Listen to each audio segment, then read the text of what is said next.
This is Appalling News, your most trusted source for fake real news. I'm Paul Chatto. Here is a video of a TikToker with 2.5 million followers. Natalie Reynolds is allegedly standing outside of TikTok headquarters, yelling on the phone with someone on the inside, we presume, begging to have her account unbanned.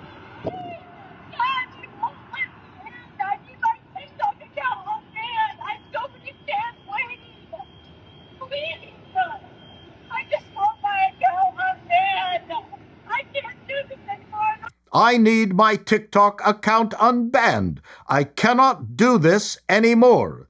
For some odd reason, no one is letting her in. Why was this dumb young thing's TikTok account banned? You see, Natalie's shtick is prank videos. One prank in particular was so outrageously cruel that even TikTokers took notice and texted their disapproval.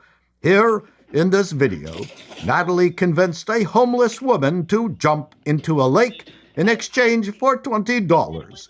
The woman jumped into the lake, upon which Natalie exclaimed some inane things, laughed, then ran away without paying the money she promised and left the homeless woman yelling, pleading for help because she couldn't swim. But did the TikToker's conscience catch up with her?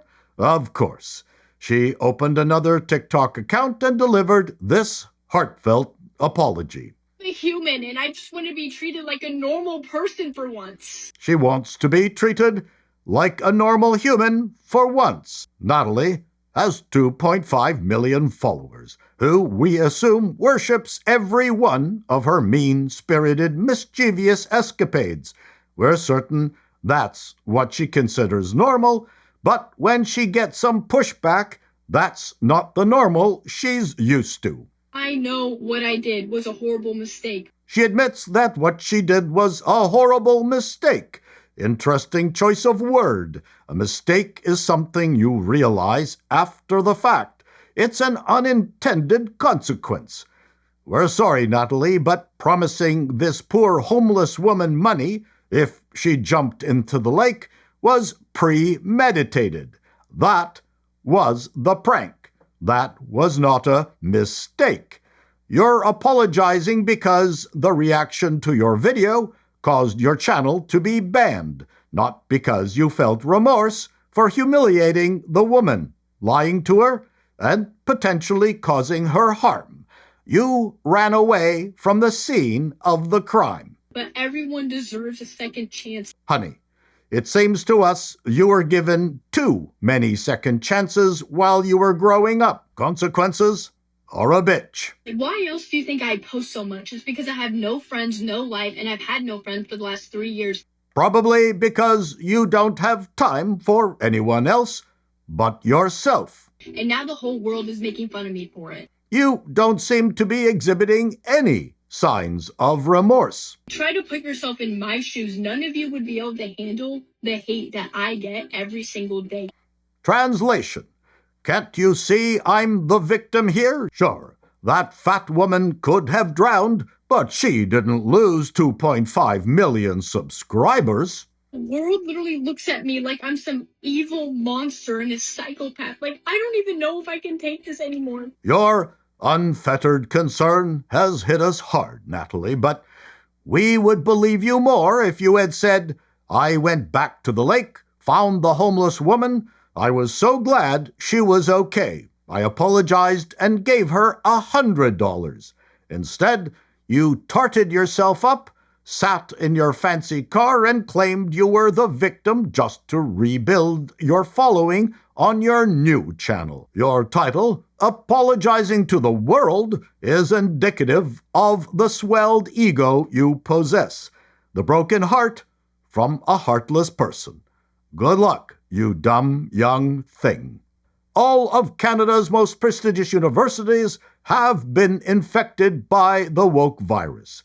But perhaps we are most disappointed with Waterloo University, where the once mighty BlackBerry was developed, where Google, Microsoft, and other tech giants have offices, so they can compete for some of the brightest programming talent in the world. Home to the Perimeter Institute, a world-leading center for theoretical physics dedicated to unraveling the deepest mysteries of the universe. It is here, recently, that the Information Systems and Technology and the Office of Equity, Diversity and Inclusion and Anti-Racism were excited to share that beginning in June, as part of the university's commitment to creating an inclusive campus, you will have the option to add your pronouns to Microsoft Teams and Outlook.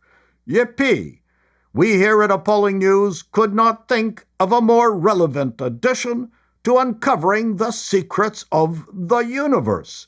But apparently this update is not without its risks.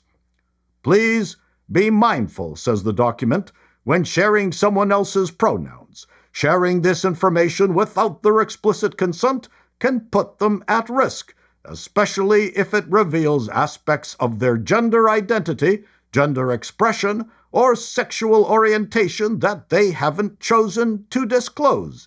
Yes, you certainly wouldn't want to out your 6'5" flatmate who is dressed like Pippi Longstocking. Luckily, you can turn your fellow classmates into the Waterloo Stazzi secret police if you witness such a thing. However, one thing we are very excited about, and that is pronouns can be set using the defaults provided or customized to reflect a preferred choice of up to 60 characters. Finally, having 60 characters will be a relief to self-identifying non-binary demigirl, meta-gender, Cthulhu, neurogender, tum-tum ladyboy, two-spirit, omnigender, gender nonconforming, and maverick. Our advice to anyone wanting to go to a university is to stay away from Waterloo. This is Appalling News, and that's the way it is.